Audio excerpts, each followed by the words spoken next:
Bismillahirrahmanirrahim. Assalamualaikum warahmatullahi wabarakatuh. Saya Haidar Imam Madani, mahasiswa Universitas Siber Asia, program studi manajemen, yang pada kali ini akan mempresentasikan laporan hasil analisis instrumen berupa saham dan obligasi yang saya susun untuk memenuhi ujian akhir semester yang diampu oleh Bapak Wahyu Purbo Santoso, SEMM CFRM CPOD, untuk mata kuliah Manajemen Investasi pada kelas MJ 706. Di sini saya sebagai konsultan keuangan yang diminta oleh seorang investor yang bingung untuk menempatkan dana dalam instrumen saham dan obligasinya. Pada kesempatan pertama ini saya akan menjelaskan tentang saham PT Maju Bersama. Perusahaan baru saja membagikan dividen sebesar Rp2.000 per lembar dan investor mengharapkan dividen tumbuh sebesar 10% per tahun secara konstan. Jika tingkat pengembalian yang diisyaratkan yaitu 15%, saya sebagai konsultan akan melakukan analisis mendalam berupa nilai intrinsik saham dengan pendekatan arus kas terdiskonto atau discounted cash flow melalui Garden Growth Model. Analisis perhitungan nilai intrinsik. Untuk menghitung nilai intrinsik saham dengan pertumbuhan konstan, kita menggunakan rumus PO sama dengan DO dikali dalam kurung 1 ditambah G tutup kurung per K minus G. Data yang diinput yaitu DO, dividen terakhir senilai Rp2.000. G atau tingkat pertumbuhan yaitu 10%. K yaitu tingkat pengembalian yang disyaratkan sebesar 15%. Dari komponen tersebut, kita perhitungkan dengan rumus yang sudah kita sebutkan tadi, akan didapatkan nilai intrinsik sebesar Rp44.000. Jika pertumbuhan atau G diasumsikan dengan nilai sebesar 8% atau pesimis, maka nilai intrinsik menjadi 30.857 dengan kondisi overvalue. Apabila sesuai kasus yaitu 10% untuk pertumbuhan, maka nilai intrinsik yaitu 44.000 sesuai dengan yang kita perhitungkan tadi. Dengan status harga pasar overvalue. Jika pertumbuhan G yaitu 11%, maka nilai intrinsik akan didapatkan 55.500. Maka status dalam harga pasar undervalue. Dari kondisi yang sudah kita jelaskan tadi dan sudah kita hitung, nilai intrinsik saham tersebut adalah 44.000, sedangkan harga pasar yaitu 45.000. Karena harga pasar melebihi nilai intrinsik, maka saham bersifat overvalue atau mahal.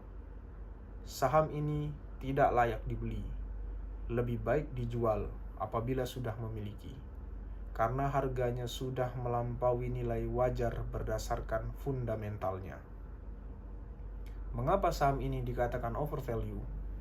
Dalam prinsip akuntansi dan investasi yang konservatif, kita mencari saham yang memiliki margin of safety positif atau harga pasar di bawah atau kurang dari nilai intrinsik. Karena harga pasar saat ini yaitu 45.000 lebih tinggi dari nilai fundamentalnya atau nilai intrinsik yaitu sebesar 44.000. Maka dapat disimpulkan Anda akan membayar premi sebesar Rp1.000 lebih mahal dari yang seharusnya. Kesimpulan dan rekomendasi. Meskipun perusahaan ini bertumbuh 10% dan memberikan dividen yang bagus, harganya saat ini tidak menawarkan nilai yang baik buat investor baru. Jadi, apabila investor belum membeli saham ini, jangan masuk di harga 45.000.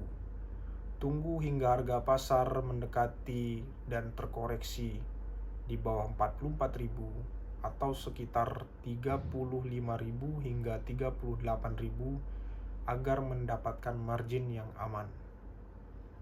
Namun, apabila sudah memiliki saham ini, pertimbangkan untuk taking profit atau menjual, karena harga pasar sudah melampaui nilai fundamentalnya berdasarkan proyeksi pertumbuhan saat ini.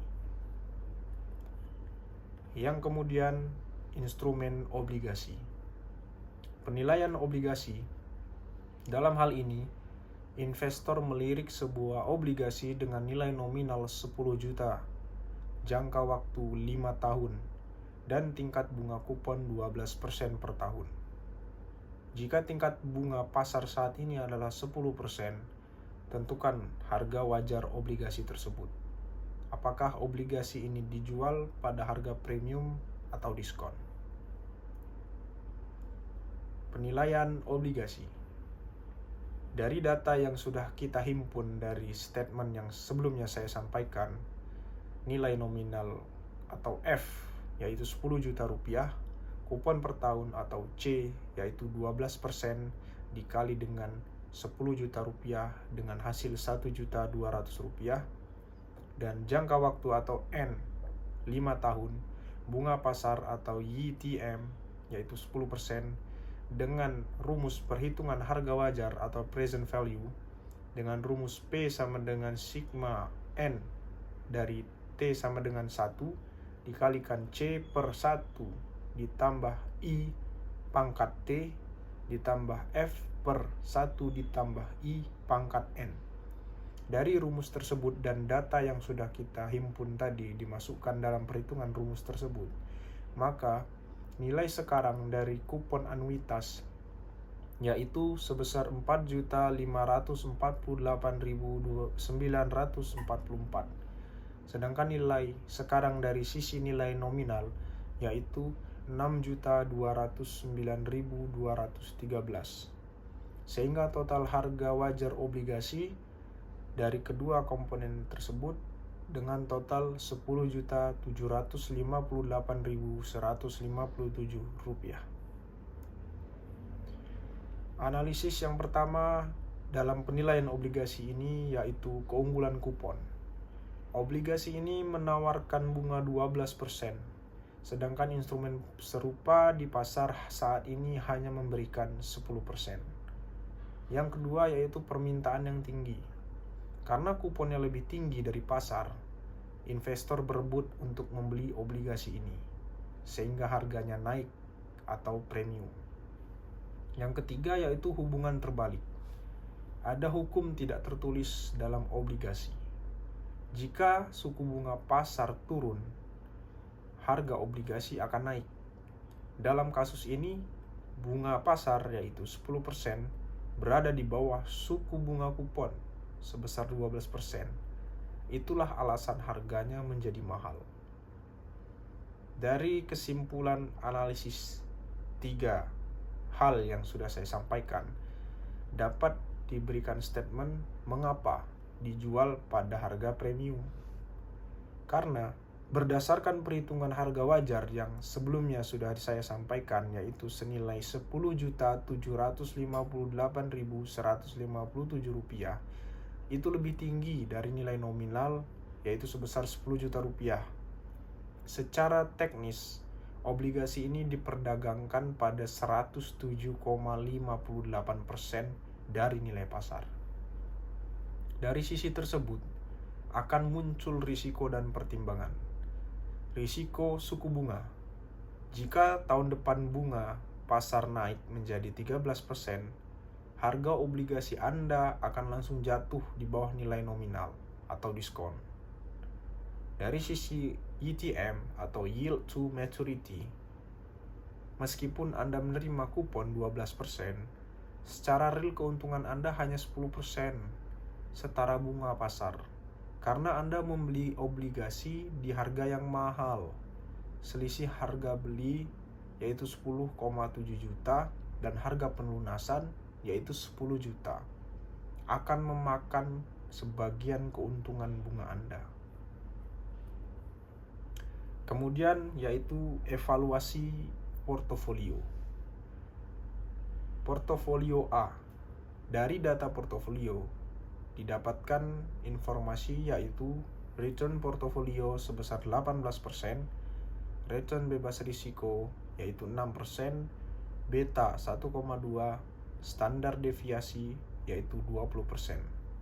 Untuk menghitung indeks Sharpe dengan rumus RP dikurang RF per standar deviasi dengan data yang sudah saya sampaikan sebelumnya, dalam rumus tersebut akan didapatkan hasil 0,6. Indeks Sharpe yaitu 0,6. Indeks Sharpe memberitahu kita berapa banyak kelebihan imbal hasil yang didapat investor untuk setiap 1% risiko total atau volatilitas. Nilai 0,6 menunjukkan bahwa untuk setiap kenaikan risiko sebesar 1%, manajer menghasilkan tambahan imbal hasil sebesar 0,6%.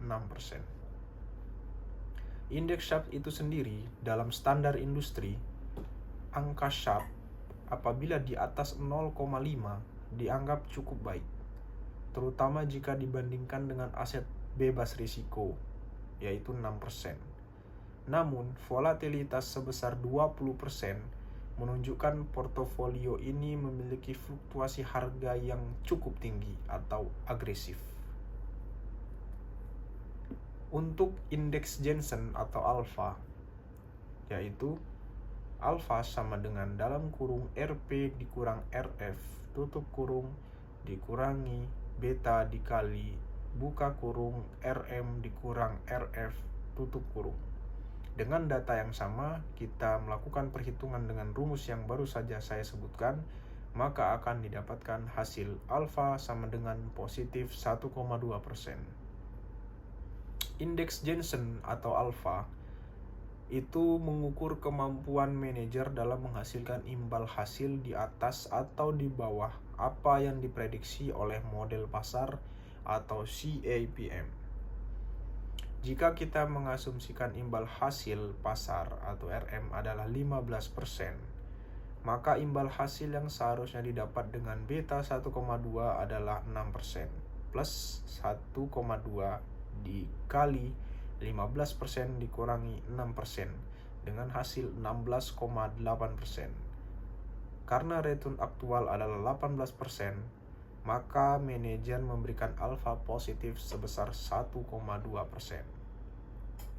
Manajer memiliki kemampuan pemilihan saham atau stock picking yang mumpuni karena mampu melampaui ekspektasi teoritis. Dari profil risiko portofolio ada dua hal, yaitu risiko sistematis atau beta 1,2. Yang kedua yaitu risiko total atau standar deviasi 20%. Dari risiko sistematis yaitu beta 1,2, portofolio ini sangat sensitif terhadap pergerakan ekonomi makro. Ini bukan portofolio defensif. Saat pasar sedang bullish, portofolio akan melesat cepat. Namun saat bearish, penurunannya akan lebih dalam dari pasar. Yang kemudian yaitu risiko total, standar deviasi 20%. Angka ini mencerminkan fluktuasi nilai aset dalam portofolio.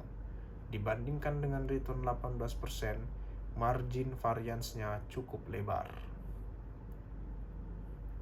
Laporan kesimpulan untuk investor.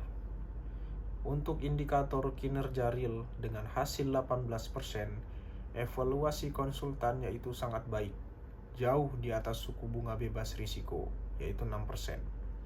Untuk indikator kemampuan manajer dengan hasil alfa positif, evaluasi konsultan yaitu berhasil. Manajer mengalahkan pasar yang disesuaikan risiko. Untuk indikator efisiensi risiko dengan hasil Sharpe 0,6, evaluasi konsultan sehat, imbal hasil sebanding dengan volatilitas yang ditanggung. Untuk indikator karakteristik dengan hasil agresif, evaluasi konsultan portofolio ini cocok untuk investor dengan profil risiko moderat agresif. Manajer investasi telah bekerja dengan sangat baik. Strategi yang digunakan berhasil mengeksploitasi peluang pasar, terlihat dari alfa yang positif, dengan efisiensi yang terjaga, dengan indeks Sharpe. Pertahankan portofolio ini, namun pastikan memiliki diversifikasi di aset yang lain, seperti obligasi yang saya jelaskan sebelumnya, untuk memitigasi beta yang cukup tinggi. Demikian penjelasan dari saya atas ujian akhir semester mata kuliah manajemen investasi. Lebih dan kurang saya mohon maaf. Wassalamualaikum warahmatullahi wabarakatuh.